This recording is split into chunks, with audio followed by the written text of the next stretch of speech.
Hello again. This is another film in our little set of talks about history and particularly the Romans as represented on screen. But today it's a little bit different because it's only a small part of a bigger film. But I couldn't resist talking about Indiana Jones and the Dial of Destiny, which, sorry, spoiler alert, so, run away quickly if you haven't seen it yet and want to, but it culminates in time travel and they end up at the Siege of Syracuse in the Second Punic War. Now, it's hard not to be in ancient history, archaeology, particularly as I'm perhaps an ancient historian and I'm not a trained archaeologist. So while I use a lot of archaeological evidence, I'm always fascinated by what the real field workers can tell you about things, and viewing a site with them is a great experience because they understand things in a way from their training and their perception that I don't, because I haven't come from that same background. I mean, I may be picking some of it up over the years, but it's not as natural to me. I don't have that experience. So you can't help liking this swashbuckling archaeologist. I do like the whole 1930s sort of pulp adventure feel of it, though I also they rarely seem to show. I haven't seen it for years, but the series they did, the Young Indiana Jones Chronicles, I thought was quite fun. Of where you're wondering who was going to wander around the corner next. Was it Siegfried Sassoon or Mata Hari or whatever it might be, Al Capone, all these people. It was quite fun. Lawrence of Arabia, cropped up early on before he was Lawrence of Arabia. It was lots of fun, liberties taken with history, but again, reasonable. The spirit was there. I thought it was quite nice. And the old films, I'm, of the age where they were big, exciting cinema events. Again, you hadn't quite seen anything quite like that for a while. It was all done in grand scale. So I came to this film because I must confess I was deeply disappointed with Indiana Jones and the Crystal Skull. It didn't really take to that at all. Didn't work for me. I think because it involved aliens. And that seemed to be not what seemed right for the character, for the world he was supposed to inhabit. With the Dial of Destiny, you haven't really got aliens. Time travel again, not so sure that really fits, but okay, it gives us an opportunity to talk about the Romans. But they're fun. They're great adventure stories, and there aren't too many adventure stories that aren't set in the modern world. I mean, it's fine. There are plenty of contemporary set films that are quite fun and I can enjoy, but I do always like the past and something different. And in several of the films, you've got the Nazis as villains, so you've got some really good villains that you want to be defeated. You want them to lose. You didn't have that. The Crystal Skull, to me, it didn't work. With the Dial of Destiny, you've got the essential problem that Harrison Ford is really too old for these sorts of adventure films. I enjoyed it. I went to see it in the cinema, and then last night I sat down and watched it on streaming again for the second time. So in the cinema, I'd done my usual thinking, well, hopefully it wasn't as bad as the Crystal Skull. It's going to be better than that. I quite enjoyed it. I thought it was fun. To me, it didn't have the epic grand sweep that you felt the first three films had. Even though it moved around, I think part of it is the late 1960s isn't glamorous in the way the late 1930s are. But it's also, there's a sense, when your character is, doing his best, but is still very old and played by somebody who's probably even older than the character's supposed to be at that stage, it doesn't always ring true. I mean, they did this digital de-aging thing for the Second World War scene where the film starts. That was okay. It didn't make a lot of sense, but it's a dramatic fight on a train. I do object, again, this is something I've already banged on about in the one about Napoleon. Most of that scene's at night, and again later on there's some other big fight scenes and fight scenes that are mostly at night, and it's okay in the cinema just about, though even then you can't always see very much going on. But I do feel that the ease of filming in low light, poor light conditions that digital photography offers you, and it's great as far as I'm concerned. I like being able to take photographs and even video in houses, in rooms, without all the setting up the lights and going down to really low shutter speeds and all this sort of thing you had to do in the old days. That's nice, but on films it can end up with something where you probably know what's going on if you've read the script and you've planned the film, but to the innocent bystander who's just wandered in to watch this, it can be very difficult to see what's happening and work out just what's going on. Now, this might be a middle-aged man complaining about things. I'm not sure. I just wish, I prefer some of the old artificial moonlight that they do in some of the old films, where they put a filter over the camera and you could see very clearly the shadows from the sunlight, but you can see what's going on when, you know, the Arabs steal out of the desert to go and take down the foreign legionnaires or whatever it might be. I would prefer clarity and knowing what's going on, and accept a little bit of, well, it wouldn't look like that, and yes, this is night, you wouldn't really see so much, over that pushing realism to the extent where, yes, something's going on, and yes, probably you would, if you're sensible, you're going to creep around where you can't be seen, but the point that you can't be seen makes it difficult for the viewer and difficult to follow. So, not so keen on that. It did, as I say, my feeling was it comes across a little bit more as almost like a TV movie or a drama. It didn't quite seem to have the scale, and I don't quite know why that's it, even though, as I say, those final scenes that we'll talk about in a minute were very dramatic. I don't know. I mean, I've spoken to people who liked it and people who didn't. It probably depends, as with a lot of these things, what you were expecting. You know, and you're not going to get another Raiders of the Lost Ark or Last Crusade. Temple of Doom is a bit more limited because it's basically only got 2 real locations. And that was the first one I actually saw in the cinema, and I loved it in the cinema. And, you know, it was really scary. And it was really, and again, sometimes things are on the big screen and surrounded, sitting there, you know, with lots of other excited kids. It's great. And I remember a friend at the time said to me, you can tell if it's a good film if you come out afterwards and you see the kids cracking imaginary whips, you know, pretending to shoot, doing all the things and going da da da da da da da. That's a good adventure story. If it doesn't appeal to the genuine 10-year-old child within you, or that's actually there, or the small boy that's still inside most supposedly grown men, and probably quite a lot of women as well, that it's fun, it's exciting, it's an adventure, it's, you know, it's like those old serials from the old Hollywood days where, you know, you get the cliffhanger ending at any point. Yes, it's not serious, it's not supposed to be real. No one could do this and get away with it, but it's loads of fun, and it's done with great gusto, and Harrison Ford is always so great in the role. So, in the end, I think these films are all for the big kid in all of us, and none the worse for that. You know, they're lots of fun. Earlier in the year, in 23, did a family holiday out to the Disney Hollywood studios and the Disney parks in Florida, and they were running an Indiana Jones stunt show based on scenes from Raiders of the Lost Ark, and we sat around and saw it. You know, we saw it on 2 different days because it was just loads of fun. It was well done as well. The cast were doing it very well, but they were sort of presenting it as a movie set, so they were then explaining, well, this is how this is how you throw a punch and react, and this is how you do this. This is how we use puffs of air to show where it's supposed to be, where the bullets are going, how we blow things up safely, all that sort of thing. You know, there was an element, and you could see kids and adults alike, we were just lapping it all up. It was great stuff, and it was quite significant. I didn't go this far, but I was one of the sort of queue of men of a certain age who were looking at the jacket and the hat in one of the shops afterwards, and a number of people trying on the fedora and sort of trying to find an excuse for, you know, when could I wear this?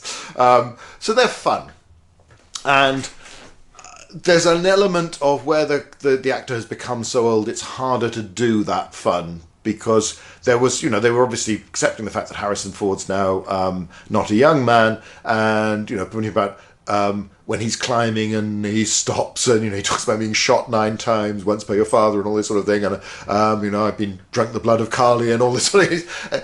In any one of those films, he has a pretty rough time of it, so he ought physically to be a bit of a wreck by the time he gets to the age he's supposed to be in 1969. But do we actually want that for our heroes? Do we really want them to be able to go and rush and do everything, especially in this sort of film? So that's always a problem. It's fun. I'm glad they did it.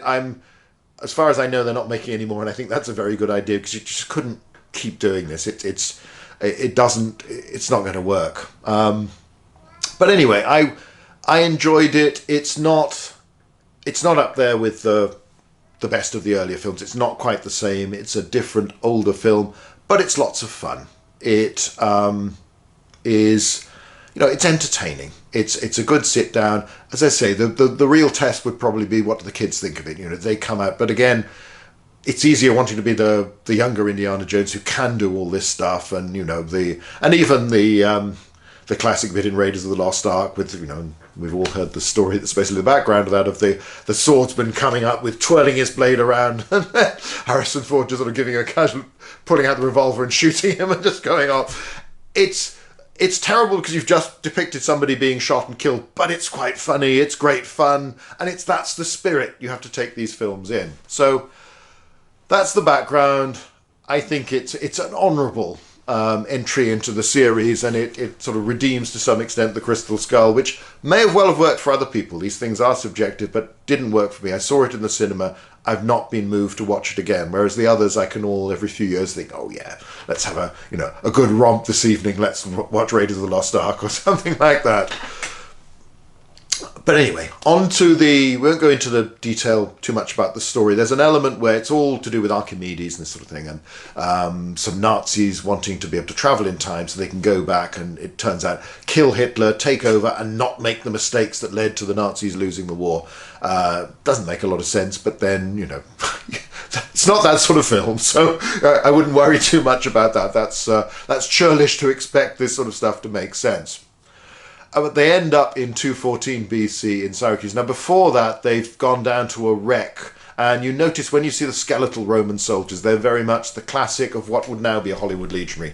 Traces of lorica segmentata, Gallic or Italic helmets, but imperial, not 3rd century BC look of Roman soldiers. And there's also this vital thing they're looking for has been sent on a ship guarded by 100 Roman centurions. Now, I guess they chose the name because everybody knows it's Roman, it sounds dramatic and it sounds tough, but when you think there's only 60 centurions in a legion, so you've sent 1 2/3 of your officers off from a consular army of 2 legions. There may have been slightly more under Marcellus in Sicily at that point when they combined forces, but nevertheless, it's not, you don't suddenly say to all the 100 captains in your army, you all go off and do this thing together.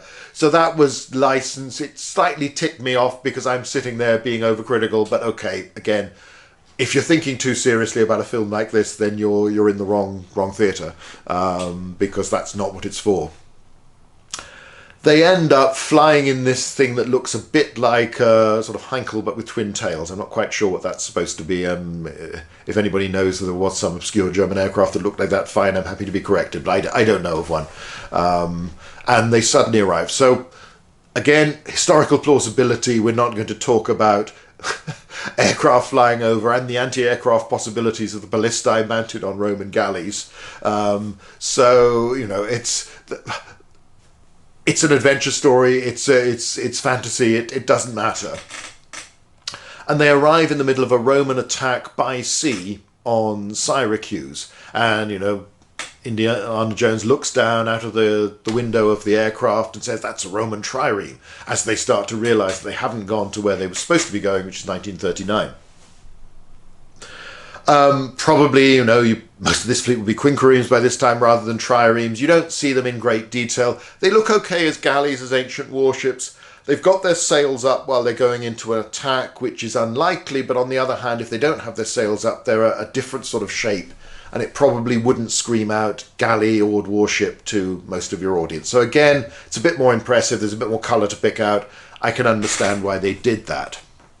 You have lots of engines shooting back at them. You do see some of the big mirror things that a much later source claims Archimedes designed and was used with success to set Roman ships on fire. I remember years ago being approached by a documentary team who were hoping to rebuild one of these and actually set light to a trawler. I'd never heard any more of them, and I suspect that as soon as you came anywhere near the insurance people, they would look at this and think, something that's strong enough to start fires is going to be not only blinding but highly dangerous all round. I think this is a bad idea. There's also, when you're sort of flying over the city, you see what are clearly trebuchets lobbing missiles at the Roman fleet. Most of them are fire missiles. Well, again, Hollywood battles, fire is going to be there in the ancient world. We know that's going to happen. Now, you could say, well, this is some design of Archimedes, because he is credited with inventing all these different things, hooks that could pull a ship out of the water with various use of weights, which essentially is what the trebuchet does. It has a counterweight so that it flings the arm with more force. Now, we don't know of these before the later 6th, 7th century AD in the West. When they come, the Avars use them in the Siege of Constantinople in the 7th century. The Romans seem to know about them by the same time. The Sassanids probably do as well. Seems to be a Chinese invention that comes west across the steppes. Has the advantage that the early one that doesn't have a counterweight other than people pulling it, holding onto a rope, is quite simple. You know, it's easier to make than the torsion engines that had dominated ancient artillery since the 4th century BC. So, again, it might just be that the animators had seen The Lord of the Rings and all the trebuchets in that. They'd seen Kingdom of Heaven and these other films more recently. Trebuchets seem to be the big deal. They're cropping up a lot, and they have a nice motion. It's a bit more dramatic than just a straightforward one-armed owning a catapult that just flings it forward. You know, you've got that dropping of the weight. You've got the big swing. You've got the whip-like action of the sling itself. So I can understand why that's coming in, and also once they've been seen a few times, that becomes what everybody now in the design departments thinks of as a catapult. So they've got the excuse that Archimedes could have invented something like that, and then the secret was lost for centuries along with all his other cunning inventions. So can't be too churlish on that one, but you know, it did spring out as soon as I saw that. I thought, okay. But again, comes back to the point, this is essentially a fantastic story. It's not supposed to be real. Even though you have this whole dilemma, Harrison Ford wants to stay in the past because I've been studying this all my life, now I can actually see it. And this is not the fall of Syracuse, so they meet Archimedes, they speak in some Greek to him and all this other thing. It's quite fun in the way it's done. There's some fighting first. You see some Roman troops landing. And interestingly enough, these have got mail. They have got oval shields. Helmets, not quite so good, a bit iffy. The Centurion particularly has got an Imperial one. But okay, they've made an effort, which they didn't have to in a film that is not really about the ancient past and has this fantastic element to it in the first place. It's rather like in Raiders of the Lost Ark, where you have all the Germans in Africa Corps uniforms to a large extent years before those have probably been developed and made. And all these German troops in Egypt anyway in the late 30s. I think it's a bit iffy, but it's fun. And, that chase scene and the fight scene around the site, it's great, good stuff. So it's nice that they made a bit of an effort and that you have an attempt to make them look like Republican legionaries rather than legionaries of the Empire. So, bravo to them for that. Didn't quite get it right, but at least it was something. When you get some fighting, it's classic Hollywood. I mean, again, they've gone to distinguish the Greeks. They're running around with hoplite shields. By this time, maybe, but probably not.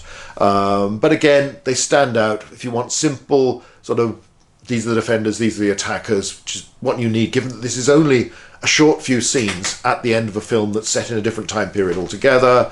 They've got some shield devices that, again, are probably centuries earlier, but fair enough, they bothered. They didn't just do generic warriors, people in tunics entirely.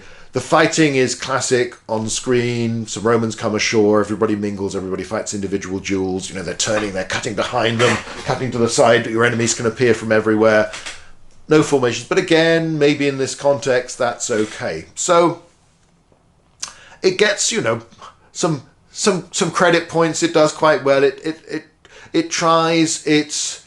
I'm still, part of me is thinking, do I really want Indiana Jones time traveling? I could sort of, the mystical elements of the Holy Grail, of the Ark of the Covenant, of these stones in India, that sort of worked to me because it's still sort of, I don't know, Earth-based somehow, which the Crystal Skull didn't. But I suppose why not time travel? It's just, Indiana Jones, you associate, he's the archaeologist, he's studying the past, the distant past, and has this exhaustive knowledge of, this is why so-and-so, and this is this puzzle. And it gives you these simple puzzles they've created, to follow through and work through. It's part of the magic of the stories, it works. So again, it's fun. I quite liked it. It's not like the old days, to sound like the end of the Wild Bunch, but it's something. It was a good, fun film. It was in the spirit. Some of the plot lines didn't seem to get resolved. I wasn't quite sure what that US government agency was doing, and that isn't really resolved.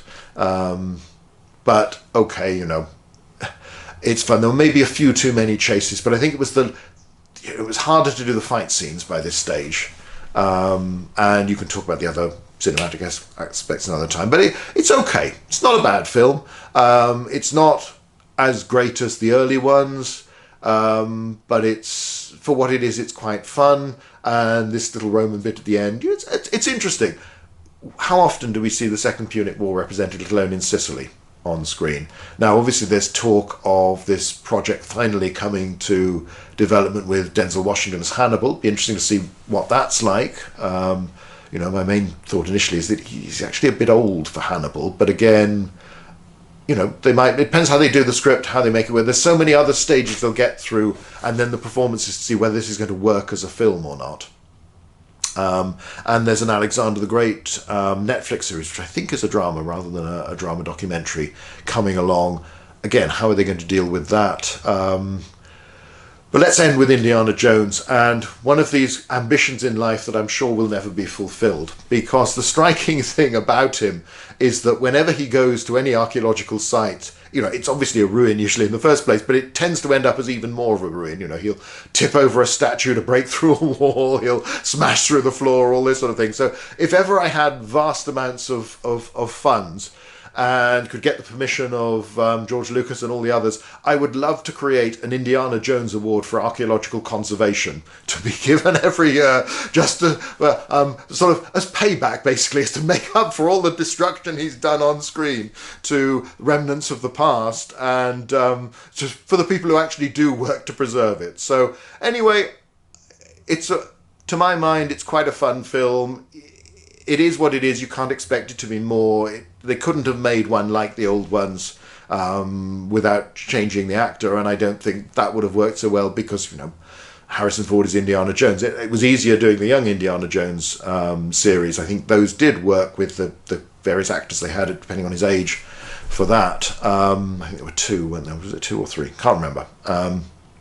But I don't think you could cast somebody else and make it would be so long before we'd accept him, because essentially, you've just got to have the tilt of the brim of the hat up or the looking up to see Harrison Ford, and you know who it is, where you are, what you're going to get, and comes back to that final thing. If the kids come out cracking whips and shooting guns and humming the theme tune, then this has worked as a film. With this one, maybe it's we middle-aged and older who are not quite doing that openly, but are doing it in our heads anyway, and a bit more slowly, just like Indiana Jones in the film. But anyway, just thought I'd talk about that one scene.